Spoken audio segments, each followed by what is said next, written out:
So thank you for having me. And when Susie asked me to do this, I was really honored. So I hope that we'll enjoy this program. But I just wanted to say a few words first. Since many of us have been sequestered at home for the last 8 months, travel has unfortunately been pretty much off the table. So we thought it would be fun to have a virtual travel experience. And when Susie and I were discussing destinations, I thought it has to be big, something that will allow us to escape the confines of the homes that we've been stuck in, maybe not stuck in, but shut out in, and experience something fabulous. I hope that this lives up to your expectations, and we'll keep to the program originally, and if you can ask your questions in the chat box, we'll address those at the end. So I'd like to take you on a virtual travel experience to Southern Africa.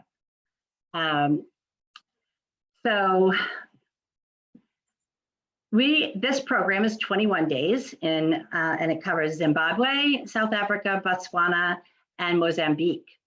And we're going to take you on safari to one of the 7 wonders of the world, to the unique landscapes of the mother city, and to exquisite winelands and idyllic beaches. And just to note, it can be broken down into smaller segments for those who can't go away for 21 days, and can be designed for most budgets from moderate to super high end. So Africa is the ultimate bucket list trip. It is consistently on the top 5 of travelers' bucket lists, according to Virtuoso's annual poll of travel advisors. And while some people return to Africa after their first trip, many view it as once in a lifetime opportunity, and they may never get back. Some people love to return once they've been there, because it is really a life-changing experience, in my opinion, and you want to go back once you've experienced it. In order to have the full experience of Africa, visits to Cape Town, Victoria Falls, and the Cape Winelands can be included.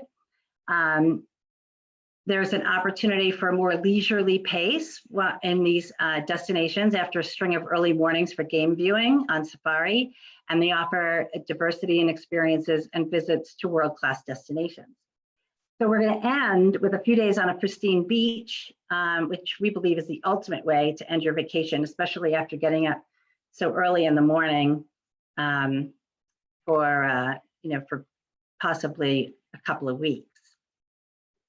So the itinerary, and I've got a map here that kind of shows you where we're going from, and this is a map of Southern Africa.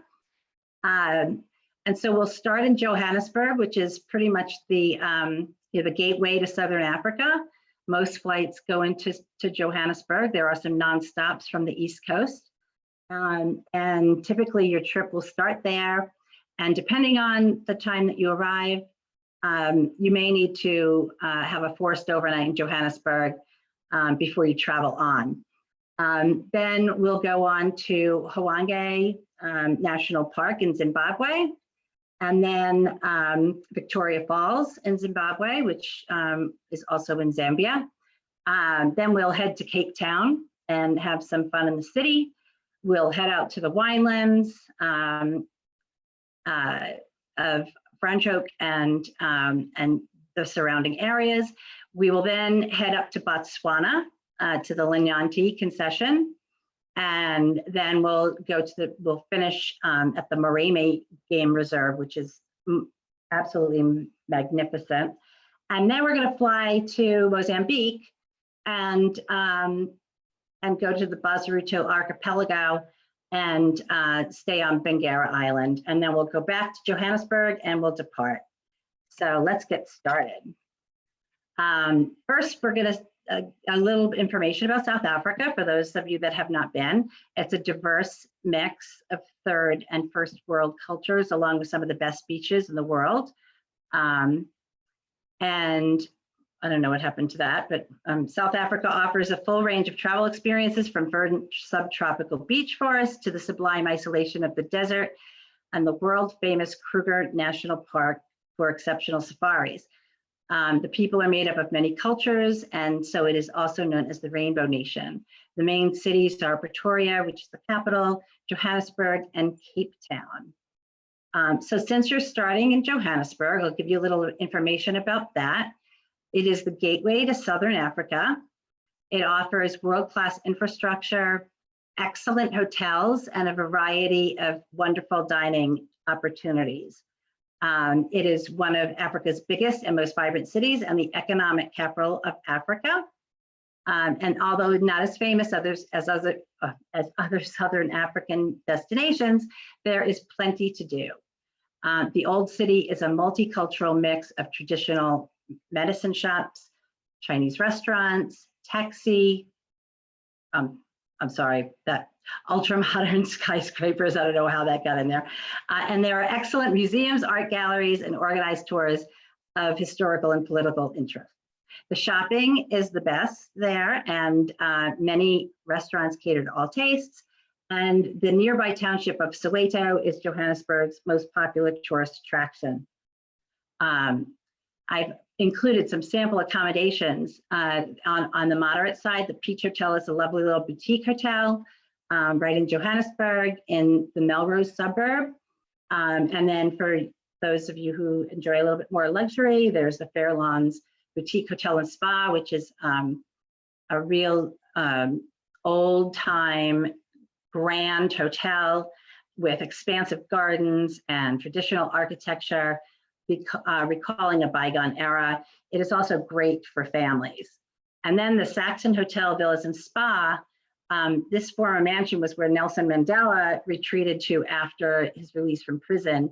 It's now a hotel with luxurious and spacious rooms, and it's the perfect respite from the city. So we'll go from Johannesburg to Zimbabwe. And a little bit of information about Zimbabwe. It is tucked between the mighty Zambezi and Limpopo rivers, and it's best known for the magnificent spectacle of Victoria Falls. The country is home to 5 World Heritage Sites, including the stone structures of the Great Zimbabwe Ruins, the rugged outcrops of the Matobo Hills, the spectacular conservation area of Mount Falls, and the famous Victoria Falls.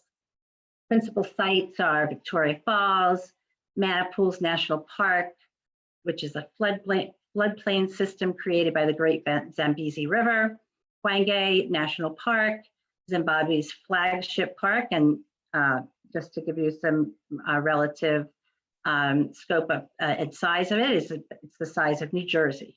And then there's Lake Kariba, which is the largest man-made reservoir in the world, and it's home to the tigerfish.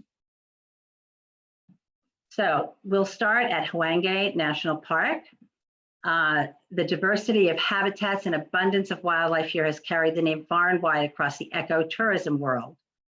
It has magnificent terrain ranging from desert dunes, savanna lands, and mopane woodlands to rocky outcrops and sparse forests. The park supports several private concessions within its boundaries, close to the public access, enhancing the guest experience at the various camps. Open-sided safari vehicles are used for game drives, and walking safaris are popular. The largest national park in the country, it is home to more than 100 mammal species and over 400 species of birds. It is a fantastic destination for all wildlife enthusiasts. There are big herds of elephant, buffalo, zebra, sable, antelope, are very often encountered, and predators include lion, leopard, cheetah, wild dog, and hyena. The safari camps, there are many of them. I'm just highlighting a few here that I visited or have had clients go to. They're comfortable and private. They're located on private reserves. Zimbabwean guides are exceptional, as they must undergo 5 years of intensive training in order to become certified. And a sampling of the camps that we've experienced are here, and there's some pictures of them. And they are really fantastic in terms of service and accommodation and cuisine as well. Victoria Falls is our next stop. And this is the tourist capital of Zimbabwe, affectionately named Vic Falls by anyone who's ever been there. And it's one of the world's greatest natural wonders. The World Heritage Site is steeped in legends, romance, and myth.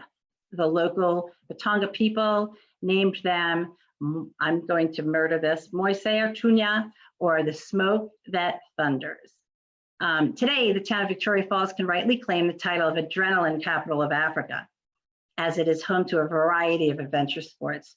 And then for the less adventurous, there are regular scenic helicopter or light aircraft flights over the falls. I've done those myself, and they are really spectacular.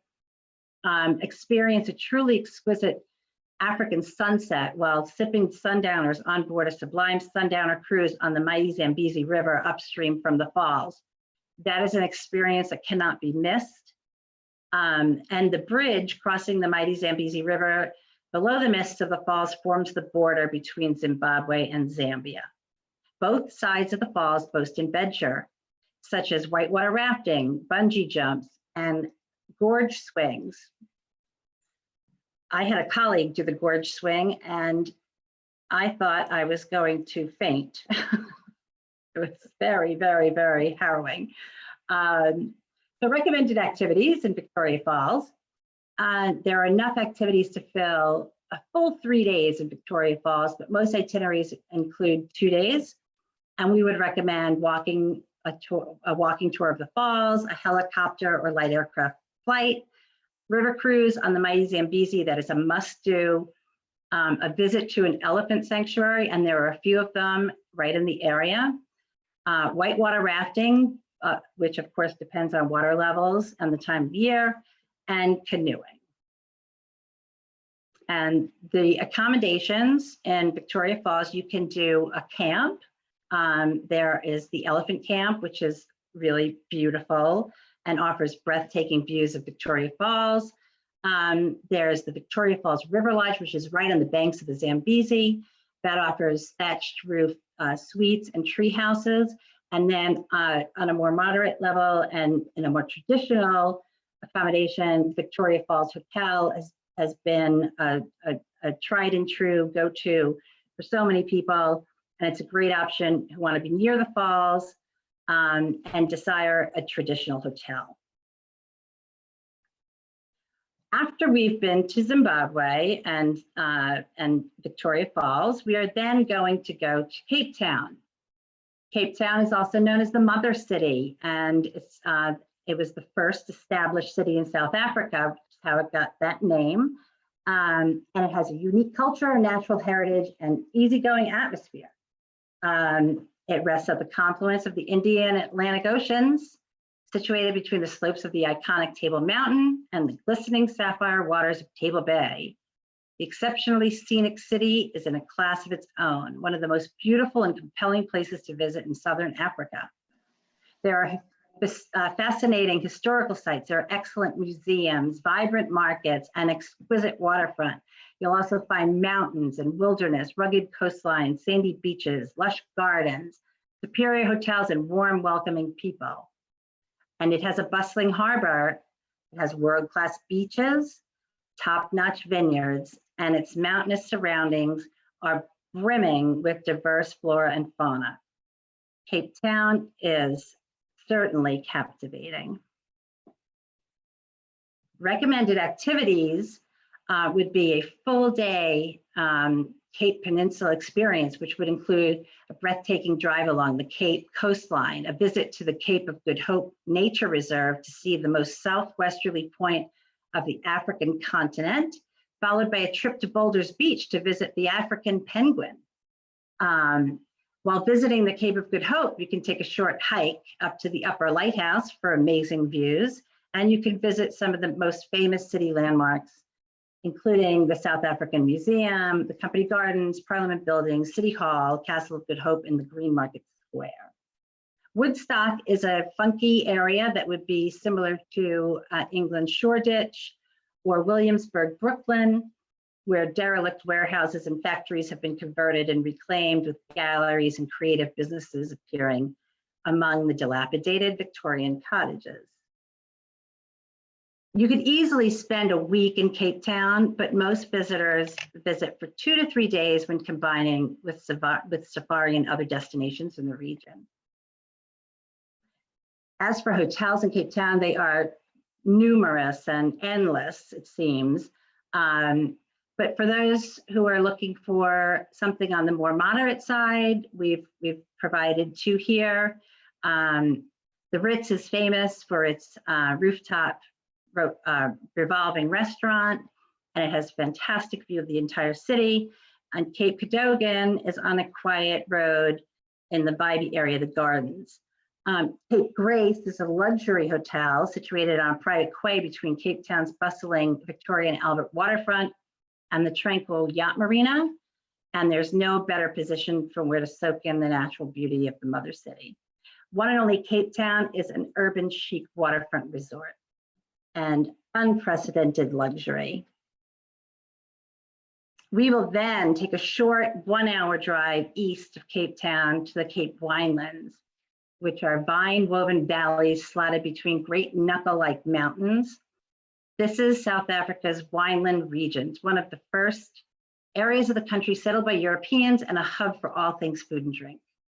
The 3 main towns, Franschhoek, Stellenbosch, and Paarl, form a triangle that you can easily visit all in one trip. You can visit world-class wine estates. There's an impressive array of restaurants. There's quaint upmarket boutiques that line the streets of each of the towns, and the fertile valley boasts a rich heritage showcasing the fascinating Huguenot Memorial Museum.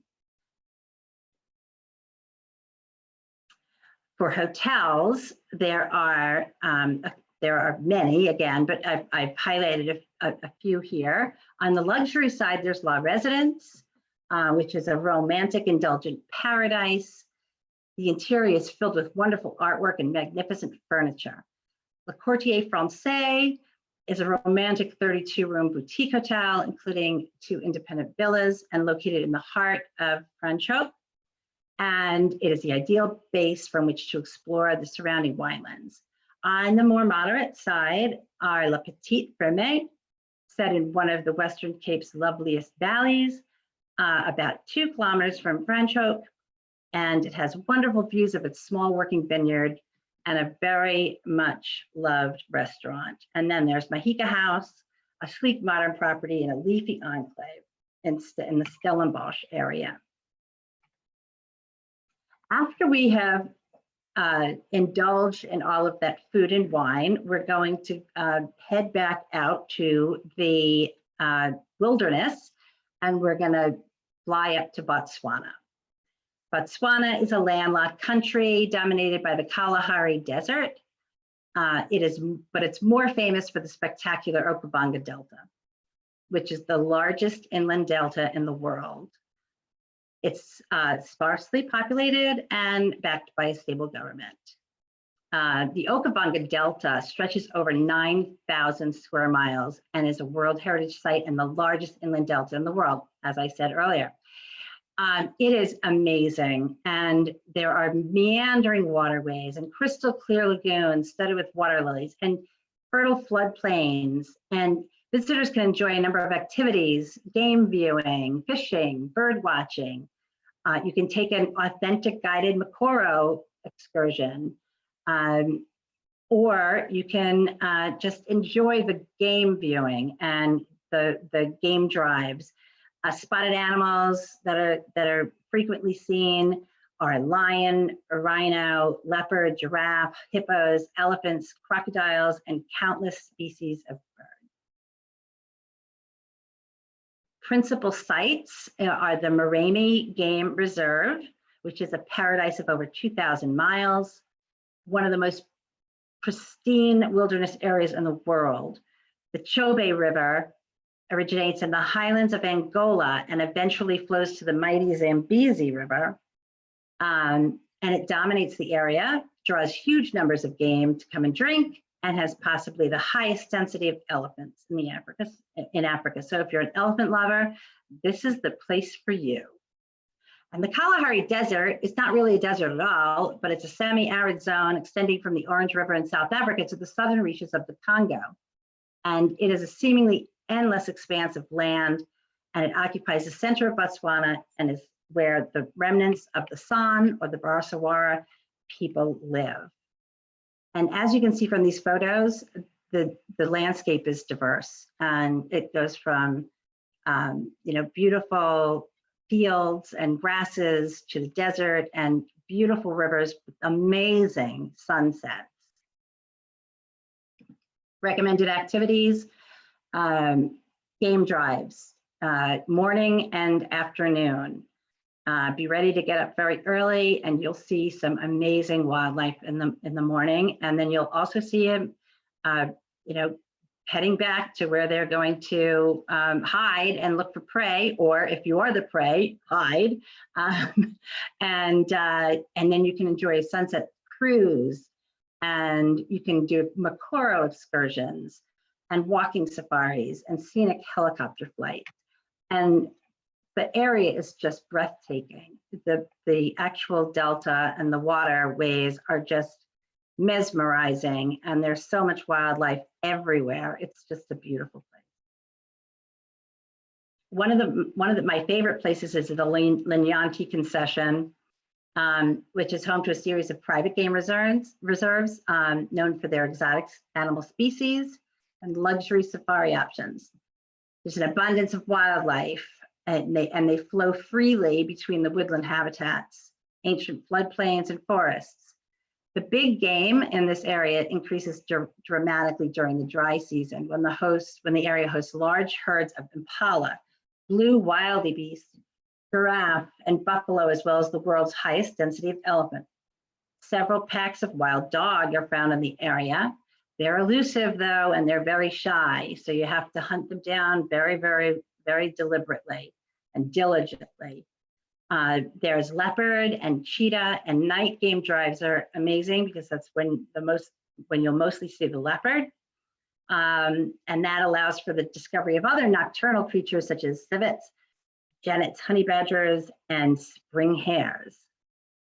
It's a perfect location for those seeking a unique African adventure and remote big game habitat.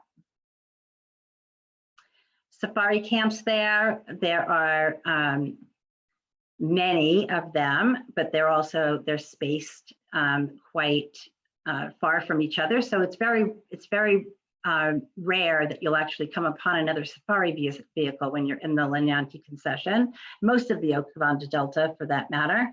There are classic camps, and I've named a couple here, and then there are premier camps, which are really the ultimate in luxury. The Moremi Game Reserve is probably the premier game viewing area, and it's ranked as one of the most prolific with wildlife and bird life. Most of the 550 bird species recorded on Botswana's National Bird List can be found in this area. And the area covers more than 2,000 square miles of pristine wilderness. It's a diverse ecosystem, and it supports an incredibly wide spectrum of wildlife, ranging from large herds of buffalo, wildebeest, and zebra, to the rare Sitatunga and Lechwe antelope, lion, cheetah, and packs of wild dog in the open grasslands. And the bird life, as I mentioned earlier, is prolific. There are some very lovely camps in the Moremi Game Reserve. One of my favorites is Mambo and Little Mambo. They are recognized as the finest safari camps, probably the finest safari camps in Africa. And the game life there around that camp is just incredible.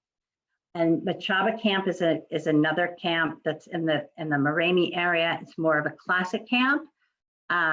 It's serene and secluded, and it has 10 very lovely tents that meander between trees. So now that we've done all of our safari, and we've gone to the cities, and we've gone to the winelands, we've had a pretty long vacation. It's been pretty busy and active. And so now we want to take some time to relax and just really unwind and think about what a fantastic vacation we've had. But it's not ending for a few more days. We're going to go to Mozambique and the Zaruto Archipelago, which is blessed with tropical climate and offers immaculate powder sand soft beaches. Mozambique, it plays a host to a wonderful array of water sports, cultural and marine life viewing adventures. And I can tell you that I personally experienced snorkeling in Mozambique, and it was only a month after I'd been to Australia and the Great Barrier Reef. And I can tell you that the snorkeling in Mozambique was the most amazing snorkeling I've ever done in my life, including better than the Great Barrier Reef. And more pristine and secluded. There's award-winning luxury accommodation options. There's mouth-watering local cuisine. You can stay on the mainland. Bilancuso is a popular destination with villas and hotels and lots of beach bars and just a lot of backpackers go there. Or you can take a little flight or a private boat over to one of the islands. There are 5 of them, and the one that we're going to focus on here is Enguerra Island, which is the home to luxury beach destinations where time stands still. There's warm waters and pristine coral reefs. They teem with marine life. There's idyllic beaches, towering sand dunes. It is unbelievable. It is so, you can walk for miles and miles and not see another person. The 2 accommodations that I'm going to highlight here are Azura, Enguerra Island, which is 20 villas that are nestled along one of the last undiscovered stretches of beach in the world. It is a beautiful resort with exceptional service. And I don't know what happened to my end beyond Enguerra Island description, but that is also amazing. And it's on one of the best beaches on the island. And unlike some of the other beaches where they are dependent on, or where the tides are extreme, and Beyond has a protected beach area. So you don't have to walk out for several hundred yards or more to actually get into the water when the tide is low. And it is amazing. So that's our trip to Africa. I hope that you enjoyed the ride. I hope that you were able to escape the confines of the homes that we've all been stuck in for the last 8 months and enjoy this little trip paradise. There are a few things that you should know though before going on safari. And so I'll read them off to you here.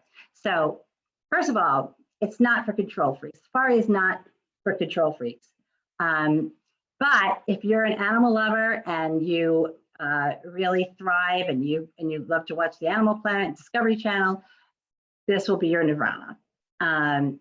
Know the difference between the different types of safari camps and lodges. Lodges can be found in lodges, which have 4 walls and ceilings, can typically be found in East Africa and South Africa, whereas safari camps, tented camps, are the predominant accommodation in Botswana and Zimbabwe. Adventure camps are rather rustic. Classic camps are more upscale, and premier camps are over-the-top luxury. And to get the most out of your trip, you may want to experience each type, because the premier camps can get very, very expensive, and so you might want to temper that with some of the more rustic or classic camps. Guides in Botswana don't carry guns, but they do carry guns in Zimbabwe, and you can do walking safaris in Zimbabwe where your guards will have rifles.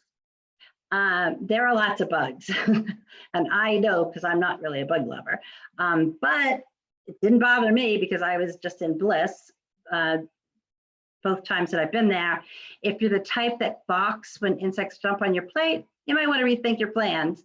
But you can overcome that because the experience is so amazing. I was able to do it. If I can do it, anybody can do it. Mosquitoes, which emerge at dusk and dawn, may carry malaria, so you need to take precautions. DEET and anti-malaria pills, as well as covering up. And there are certain colors that you should not be wearing, like blue and black, as they attract the bugs.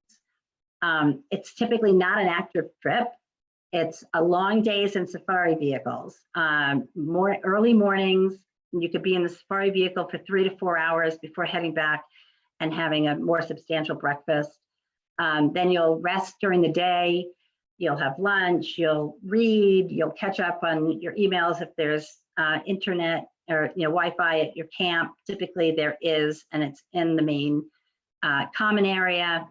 And then you'll go out on an afternoon drive and maybe end the day with some sundowners in a remote location, and then head back to your lodge or tented camp for dinner.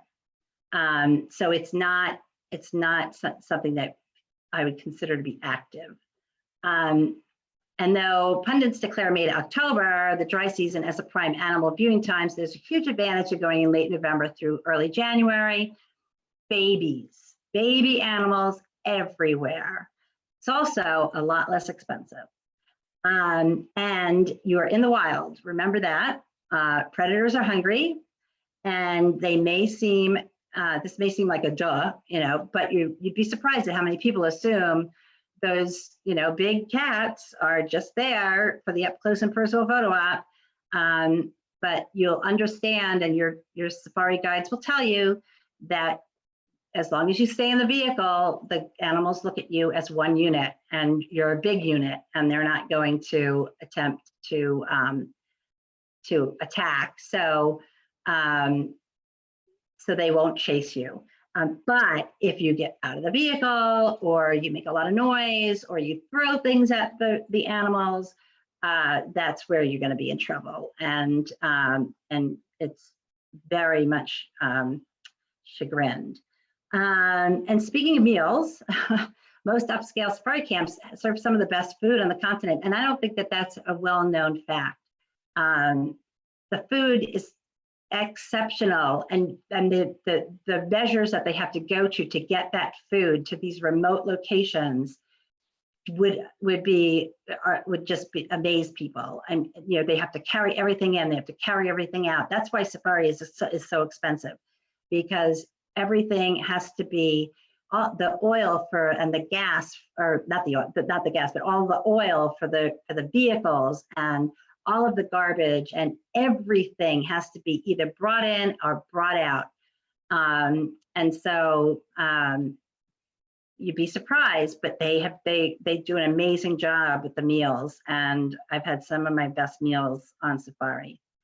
And if you're afraid of small planes, you might want to think about how you're going to get around. There are some ways that you can get around by car, but you'll most likely travel on bush planes.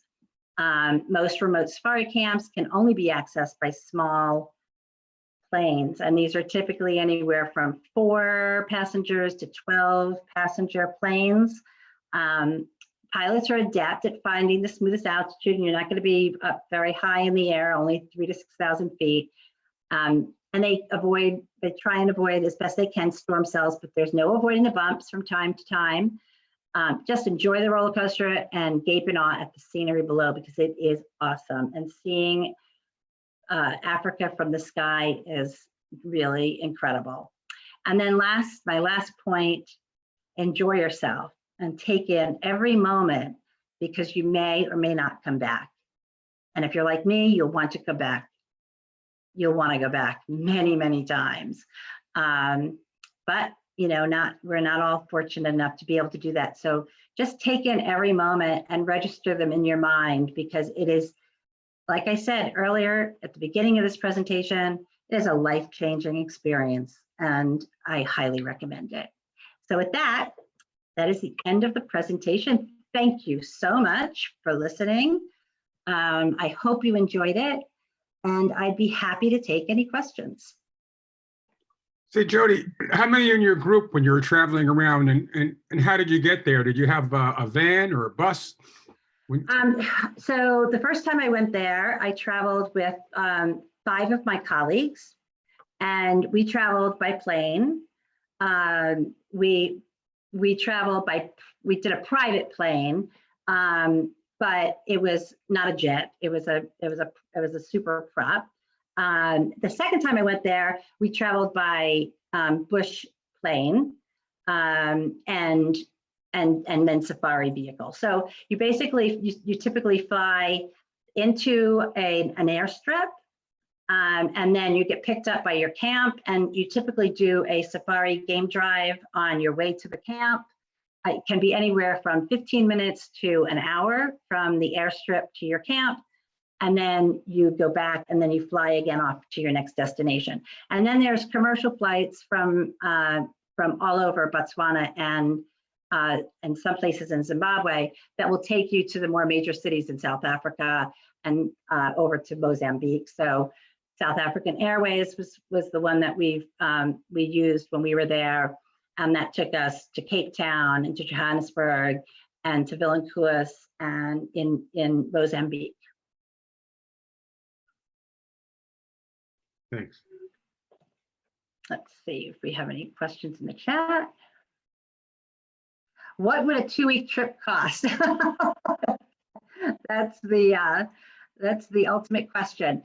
You know, it really can cost, it's a huge range. You can do super, super, super luxury, and it can cost $25,000 or $30,000 a person, or you can go more budget and you can do it for 5,000, you know, depending on how rustic you want to go.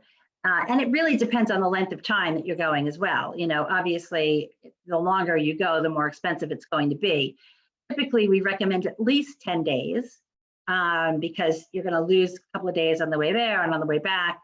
And while you're there, since it's such a long way to go, we recommend that you do try and see some of the cities and possibly the winelands if you can. Take advantage of being there while you can. And so that would add more to the cost, but you can do it on a more budget level. I would say $5,000 per person is probably reasonable. And, you know, you can backpack through the area and you can do it for cheaper than that. But I don't think many of us are backpacking these days.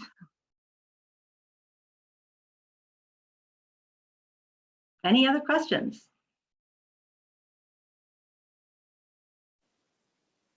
Any COVID cases there? Yes, as a matter of fact, right now, we are not allowed to go to most of these places. The borders are closed, and they're trying to contain the virus as well as they can.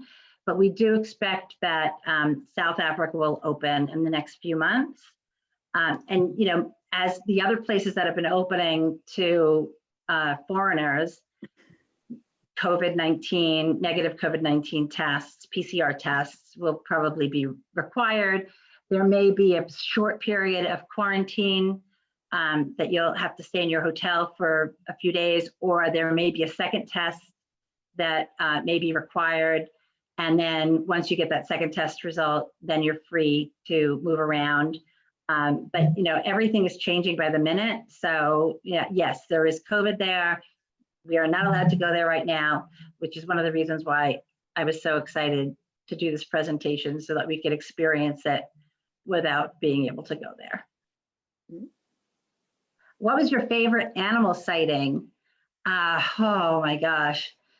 I have to, well, one of my colleagues had been to Africa 9 times and had never seen wild dogs. And so our last day on safari in Zimbabwe, we were on the serious hunt for wild dogs, and we actually found them, and that was super exciting.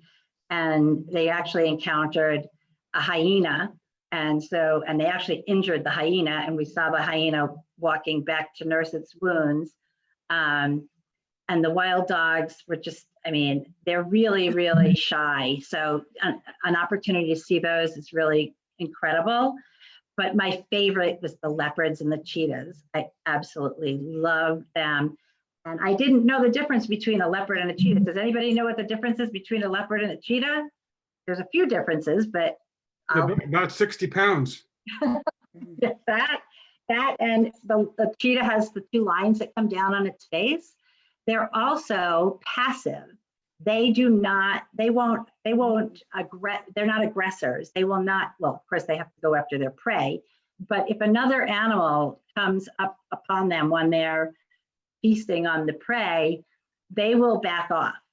And because they don't like to be in major confrontation and battles. So of course they obviously do have to be there very often, but they are usually not the ones that are starting it.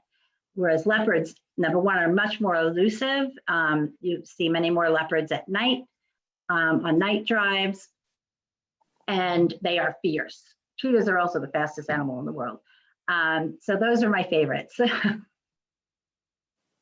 And let's see, what can you do at the elephant sanctuaries? Well, at the elephant sanctuaries, it used to be that you could ride the elephants, but they found out that that was not a good thing to do because it was really hurting the elephants' backs. So now you feed them, and there are babies, and you help feed the babies milk, and you walk with them, and it's just really an amazing experience. We went to one camp called Abu Camp. There's the elephant camp that's outside of Victoria Falls. There's a number of these elephant sanctuaries all around. You know, that's the one thing that is great about this region of Africa, and even Eastern Africa as well, is they are great in conservation. As a matter of fact, at Eastern Africa in Kenya, they've done such a great job of conservation that the rhinos have been able to come back and thrive in many of these environments. And you know, these were endangered species not very long ago, and now they are doing very well. So, and what you should know is that another reason why safari is so expensive is because a portion of the amount of money that you pay to the safari lodges and camps goes to conservation efforts. It also goes to support the local communities, build schools and feed people, especially in Zimbabwe, where there's been a drought for so long and people have been starving for so long. So you're doing good when you go to Africa as a tourist.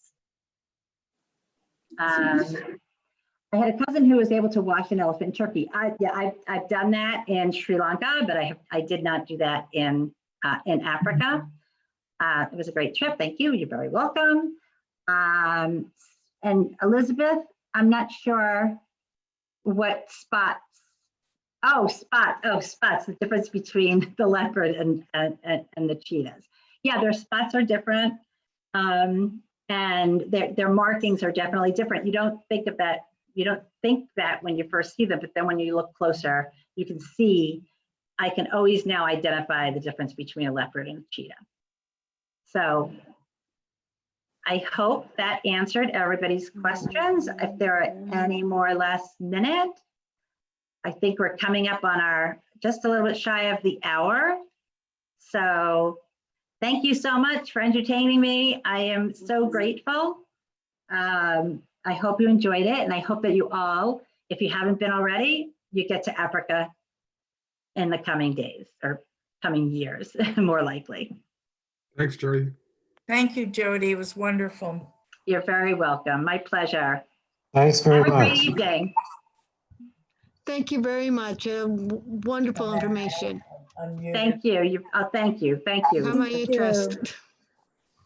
Okay. Have a nice evening. Thank you. Thank Everybody have a you. great Thank evening. you. Bye-bye. It was Bye. great. Bye. Okay. Hope to go. Okay. How many times have you gone, Joanne? I've gone twice. Oh, that's all? Once for 3 weeks, but I've sent so many clients that it's like I've been there many times. Oh, you sound like you've been there a lot, more than twice. I really loved it. Great. And was we very did good. it was a very long trip. We saw the safari lodges that we didn't stay in, we visited. So it was a very busy. I wouldn't recommend it for the vacation, or it was a working trip. But it was really thorough, both times. Once to Southern Africa, South Africa, Zimbabwe, Botswana, and Mozambique, and then the second time to Kenya and Tanzania. Oh, nice. Nice. I'd like to see more pictures. Maybe I'll go on National Geographic. They have beautiful pictures. They do. They have amazing pictures. So thank you, everybody. Okay, thank you. Bye. Bye. Bye.